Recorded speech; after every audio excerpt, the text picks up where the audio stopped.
Who's to blame for Americans' ignorance of the world? After Donald Trump became the next president of the United States, the question everyone was asking was, how did this happen? Well, the answer to that is quite simple. Americans just think of themselves and not the big picture. In the grand scheme of things, the US is a world power, but it's not the only country in the world. To be fair, some Americans haven't even been outside the US or even their home state. How do you expect them to know about the rest of the world? Since they haven't been out of the country, they aren't exposed to other cultures and races. Because of their lack of exposure to people of other cultures and races, they look at people of other cultures and races as inferior people. When Donald Trump pitched the idea of a white America, many Americans were overjoyed. White Americans were losing their jobs to better educated Asians and Mexicans that were willing to work for a lower salary. If you look at the election results, it shows that Trump won all of the states in the Midwest region except Colorado and New Mexico. In the Central region, the only state that Trump didn't win was Illinois. Clinton won all the states on the West Coast and the Northeast. That's not a coincidence.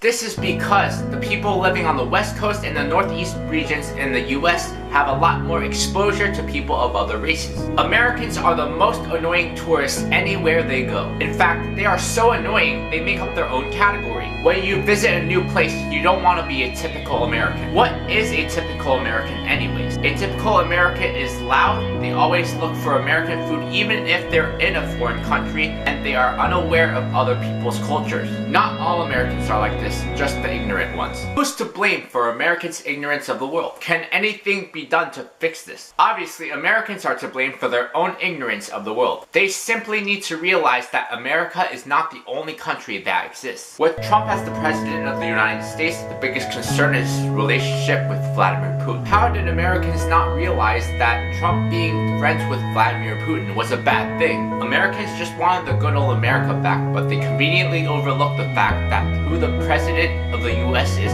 immediately impacts the rest of the world. Ignorance can only be fixed by knowledge, so Americans need to educate themselves on the rest of the world. Next, who's to blame for cloud hacks?